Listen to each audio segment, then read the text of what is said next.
Tips on derealization and depersonalization. Okay, my main number one tip is very simple. It's the same as all my other tips. Depersonalization and derealization is a stress response. It's an anxiety response, okay? Right?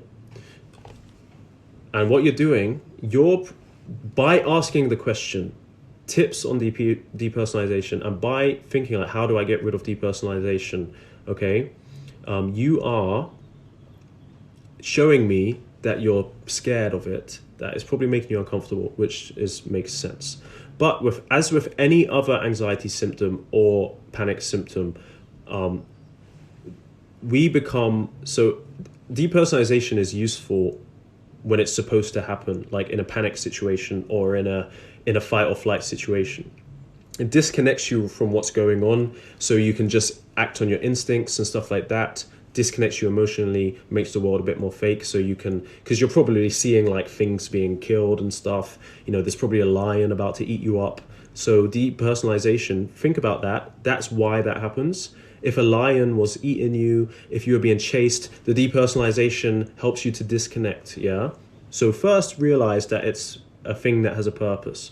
Once you realize that it is an anxiety stress response. So just like a panic attack is actually us just being caught in a cycle of being scared of our stress response. So because you're panicking, your heart's racing, you're like, oh my God, my heart's racing. That's making you scared, which is making your heart race more because you're scared. So you're stuck in a loop. That's what a panic attack is. You're in your fight or flight and you're stuck because you're scared of the fight or flight itself. So with depersonalization, the same thing's happening, but on a more subtle level. You're having depersonalization and derealization, and you're scared of it. And every moment you notice it, and every moment you're feeling scared of it, guess what's happening? It's giving you little shots of adrenaline and fear. And that fear is then fueling and creating stress response, which includes your depersonalization as a symptom.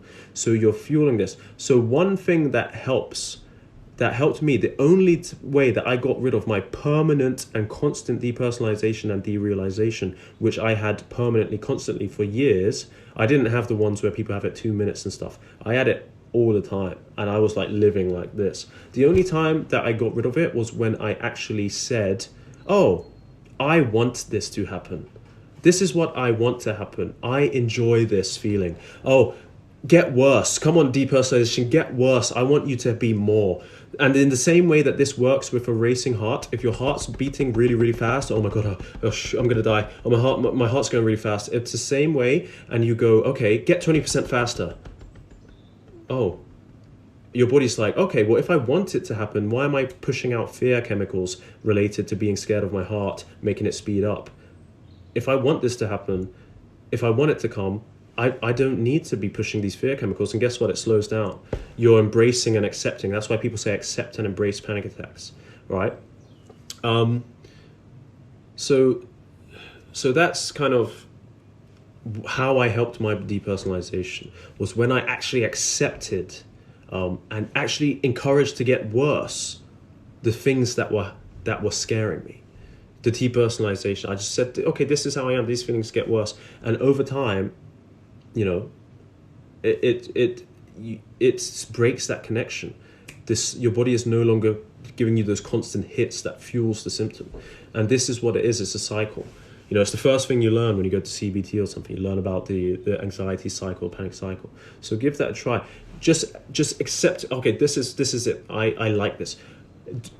Come more, happen more, and then what you'll find is that you won't be answering the question. You won't be asking that question anymore. And once you're not asking the question anymore, you just kind of live with it. You notice that it's actually fascinating in a way.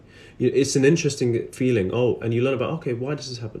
And then after that, it starts kind of going away, and you just start realizing that you're living your life, and it'll come back in little waves, and then you'll get little waves of it, and you'll be like, oh, I haven't felt this in a while, and you get a little bit scared, but you'll be like, oh, well, what's the only thing that's ever worked? Oh, once I started accepting it and embracing it, it kind of went away. And then you'll get these little waves over time, and then you'll get a little wave here, and then it'll take longer and longer in between as you get more confident with just like, oh, I don't need to be being scared of it, right? And before you know it, it's gone. So But that's what happened with me. So yeah.